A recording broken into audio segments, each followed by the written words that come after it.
I'm Richard Southern in the 680 newsroom. It is the end of the road for Toys R Us in the United States. The company making it official today.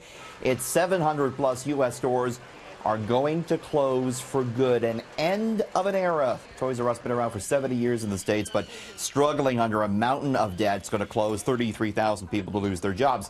Different story here in Canada. The Canadian stores are remaining open for now. And we did get a new statement in from Toys R Us Canada today that says it is, quote, unaffected by the U.S. store liquidations. It says it is stable and profitable, is a separate entity than the U.S., and is in active discussions regarding a transaction that would see the acquisition of the entire Canadian business. There is a possible sale in the works here, reportedly. It is a group of toy makers that have banded together that are trying to buy the Canadian Toys R Us stores, all 82 of them, which are, by all accounts, profitable in opposition to what we're seeing in the U.S. So, business as usual for the Canadian Toys R Us stores. They're still accepting gift cards, warranties, and the like.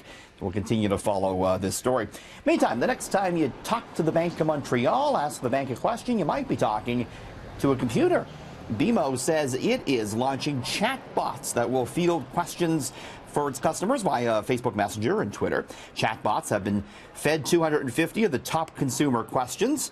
Of course, you can still talk to a live person, but this is what banks want to get into more and more as customers increasingly contact their bank via mobile phones and computers.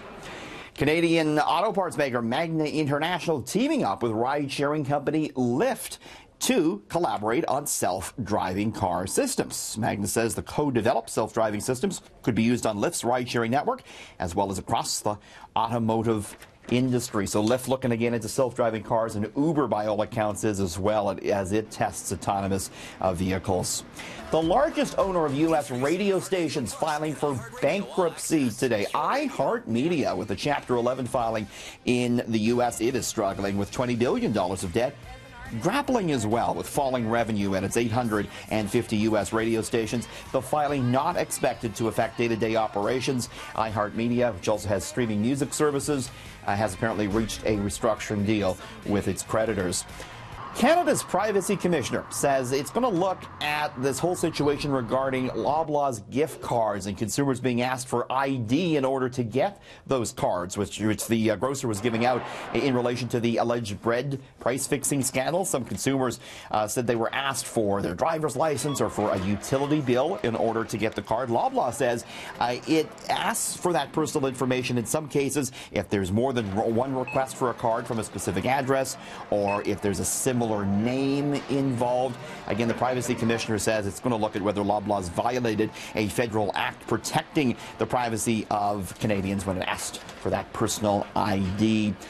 Finally, this is an interesting one. Walmart has filed a patent to perhaps have a fleet of drone bees pollinating crops. This is what they might look like. Walmart filing a patent for autonomous robotic bees. The drones would carry pollen from one plant to another using sensors and cameras to detect the location of the crops. Of course, the real human or live bee population, we should say, under threat. This may be a signal that Walmart is looking to gain more control over its food supply. And apparently this was a similar plot on the Black Mirror show on Netflix, and that, by all accounts, didn't end so well on that show. But Walmart may be giving it a shot anyways. In the 680 newsroom, Richard Southern, City News.